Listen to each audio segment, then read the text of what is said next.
Welcome to the Maria Liberati Show, where food meets art, travel, and life. So, what does food mean to you? Well, join me this week as my special guest, gluten-free blogger and food expert, cooking expert. Actually, she's a baking expert. Her name is Bea Caillet, and she joins us from Paris today. And just a hint would be that if you ever wanted to make chocolate mousse, like a true French chocolate mousse, but you want to make a healthy version, if you think that wasn't possible, stay for my interview with Bea. She's going to tell us how to make the simplest French style chocolate mousse, but it's actually really healthy for you. It's dairy free, and stay with me for this interview. Today I have as a special guest Bea Caillet, and she is a blogger and expert on many things about natural healing and natural foods. But today we're going to be talking about one of her areas of expertise, which is gluten-free baking. Is that right, Bea? Yeah, well, first of all, Maria, thank you so much for having me on your show today. I'm very excited to join you. And yeah, gluten-free baking has become one of my area of expertise. And I just want to mention to my listeners, because I always tell everyone to travel with me, and today we are traveling to Paris with Bea, and she's told me she's like right in front of the Eiffel Tower, so we're also traveling today. Bea, how did you get into, I know you have a blog, which actually tell everyone the name of your blog so they can look that up. Well, so the name of my blog is Go Healthy with Bea, or Bea. Bea is spelled Bea, short for Beatrice. Well, I first started a gluten-free diet back in 2018, January 2018. Because a functional medicine doctor prescribed me a gluten-free diet after having some blood tests done on me, and it was in order to reduce the inflammation in my body that was there because of some autoimmune condition and also a lot of health problems that I had. So from one day to the next, I just had to suddenly remove gluten, cow dairy, and also egg and yeast, if I recall correctly. Yeah, and technically, you announced me that late November 2017, but of course, with all the holidays, I couldn't. So I waited January on my New Year's resolution of 2018 that, okay, I'm going to jump right in and I'm going to remove all of these foods from my diet. And for a French girl, well, especially when you come from a French family who is obsessed with food, it was very, very difficult in the beginning. I can just imagine. I can imagine. But so how did you, did you start experimenting with your own recipes and trying to find ways to do things? Oh yeah, I started, but it was a total mess. Pretty much everything in the beginning went to the trash because it was a very, very huge, I was, it's very different from the baking with gluten. So in the beginning it was all a mess and a lot of mistakes. And I actually learned a lot from American blogs because, well, we are very, very behind when it comes to gluten-free and many other things free in the French, resources and even French restaurants and everything. We are very, very behind. Even in Europe, I know that Italians are way ahead of us. So I learned a lot from American bloggers. And then when finally I kind of got the hang of it, I realized how it I understood how it functions. I started creating my own recipes. Huh? Yes, and just for the listeners out there, if anyone's going to Italy, I do know I was very always very surprised how in Italy they are really into the gluten-free. And if you go to like the large supermarkets, there are aisles of all kinds of gluten-free products, and that's from pizza, pasta, and at first the products that were the flours and things were not that great, but actually recently I've tried some products and they are actually, I'm sure it's the same thing. Many people have experimented and all that, and pastas and pizzas and breads and things are just really, really good. And I'm sure you found some things, recipes. Now, Yeah. I was told, do you do a sourdough bread? Is that correct? No, well, bread is not really my area of expertise. Okay. Well, I need to jump into it maybe Uh-huh. one day if I find the time to experiment. Yes. But right now it's not. Well, I'm really into baking desserts and stuff. Well, It that's good. has always been my well, what I really liked before going gluten free. So that's why Yes. I, I I think we're going to have a chef that does this sourdough gluten-free bread um shortly, like in the next few weeks, and that's what I was thinking of too. So I wasn't sure what your specialty is. So what types of desserts, or can you tell me like the types of flours? Because I know there's a lot of different flours out there that people are using for desserts, recipes you find online, or even packaged products with gluten free. What types of flours are you using? Well, my favorite ones are almond flour, but for those who are nut free, because there are also a lot of people Yes. who they have to be nut free. Uh-huh. Tiger nut flour is a good option. It's one-to-one swap between almonds and tiger nuts. So I've created a ton of tiger nut flours recipes because they are AIP compliant, which is the autoimmune protocol for those who are following this protocol. And so I really enjoy baking with almond flour. And for those who are not grain free, only gluten free, I really love rice flour, Hmm. brown rice flour, Yes. because I really enjoy the neutral taste of it. Hmm. Well, you need to learn how to work with it because it's a very crumbly flour, so it works completely differently from a wheat flour. So absolutely impossible to swap Uh-huh. between the two. So, Uh-huh. but I like the neutral taste of it, Uh-huh. and also which one. Sometimes I will use just a little bit. I will mix a little bit of buckwheat flour Uh-huh. uh, to give a little bit more of flavor because Uh-huh. it's a very strong flavor.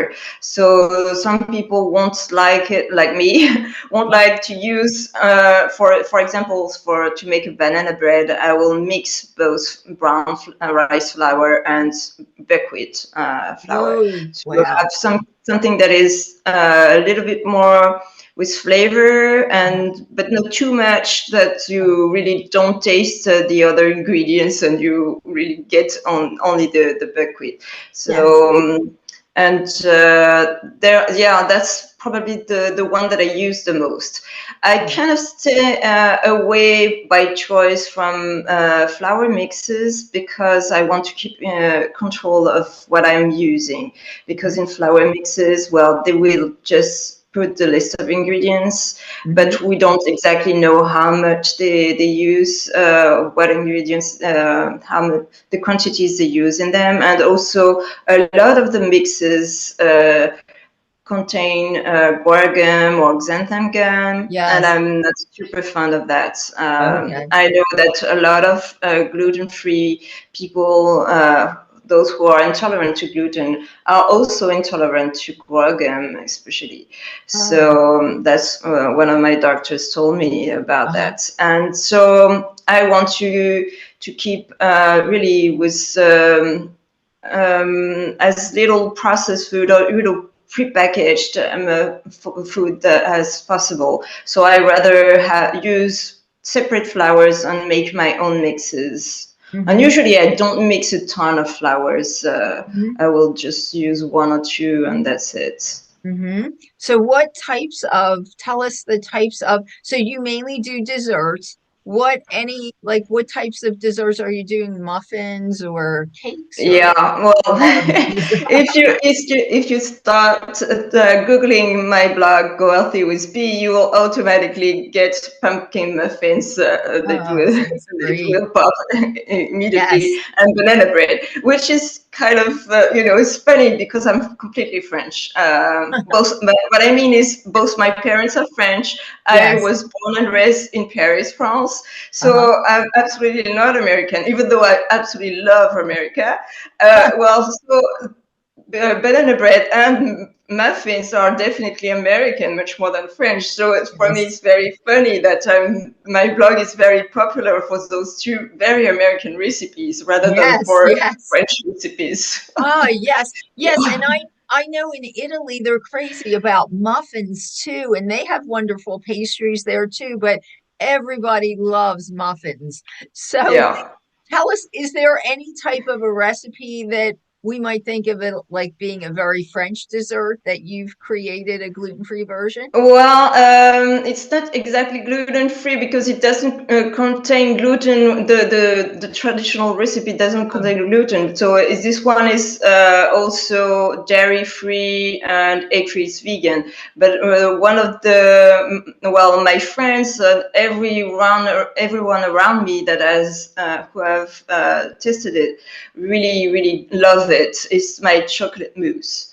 oh, Uh, oh, that sounds yes, Yeah, yes. so I just use aquafaba. So Uh-huh. it's the chickpea juice, Oh, and yes. then and just chocolate, and then that's it. And it's like a cloud. You can, it's very light, and so all the people around me they are obsessed with my chocolate mousse. Oh my goodness. And there's no sugar Well, in it. I don't add any more sugar than what is It's already already in contained there. in Yes, the chocolate. that's So great. Yes, and that's really enough. I know some people add just too much sugar when other things in the product are sweetening it already. Oh, that yeah. sounds wonderful. That sounds great. So that is really a healthy version of chocolate mousse. Yeah, well, because the traditional one will use eggs, of course, and Yes, also some of the time they will also add some butter and yes, well, oat punch. So and also apart from the fact that healthy or not, I mean, usually it's more like heavy on the stomach. But yes. when they do taste mine, oh, that's very light. Yes, yes. And So it's that's wonderful because I think people don't realize when I'm sure you know this, when you eat something that's really made of healthy ingredients, it makes you feel good also. So I'm sure if someone ate the chocolate mousse that you make and it feels light, they feel good. When you eat a traditional chocolate mousse with butter and or if it has cream or all the dairy stuff in it, eggs, you're going to start feeling really heavy and weighted down. So, that yeah. also just for that, it's great. Well, that sounds great. So, B, tell us, are you planning a book or anything in the future? Yeah, there's a book in the oven right now. Oh, wonderful. Yeah, it's well, the contract has been signed, but I don't have any Not re- the date. the You don't have the the date date for yet. the publishing. So That's my okay. editor, it will be a baking book for kids. It's Oh, great. illustrated. Yes. So actually that's a project that I've had for over 4 years. I started this project before creating my blog, so Oh, that's wonderful. it was just to empty my head and the very first audience that I wanted to help, the very first people that I wanted to help were little kids. Kids. Yes. Yes. Yeah, because my heart goes to them. I'm thinking, well, it's very hard for an adult to go gluten or dairy Yes. or egg or whatever free. But what about kids? Kids. Well, Yes. they are invited to a birthday party or Yes. to any kind of events, so they are Yes. going to feel left out. So I Yes. really Yes. wanted them to have their own baking book Oh, where they wow. could make whatever they wanted and really don't feel like they are missing out. So, Exactly. That's great. Well, certainly reach out to me when you have the book and we'll have you on again. I'd love to chat about that. So, B, tell us again your blog. Where can people find you? well, so they can definitely find me on my blog, Go Healthy with Bea, and also, of course, on Instagram, on Facebook, and that's it. Okay, that's wonderful. Well, thank you so much for being here and sharing all your tips with us for gluten-free. And certainly, if anyone wants to do the, gluten-free, that's the perfect blog because it's healthy. B, it has healthy recipes there also. Thank you so much, B. Thanks for being with us. Well, thank you, Maria, so much for having me today. Thanks for listening to the Maria Liberati Show. And thanks as always to my producer, Britton Roselle, and this week's special guest, Bea Caillet. And as always, you can find me at marialiberati.com. You can also find me on Facebook at Chef Maria Liberati, on Instagram at Maria Liberati, on LinkedIn at M Liberati, on Twitter at Maria Liberati, my blog, which is marialiberati.com. And you can find all the books in the it's actually the Gourmand World award-winning book series, The Basic Art of Italian Cooking. You can find them at artoflivingprimamedia.com and on amazon.com, and really anywhere books are sold. You can also find me on my new YouTube channel for this show. It's called The Maria Liberati Show, and vimeo.com/Maria Liberati will have a lot of the videos from the podcast also.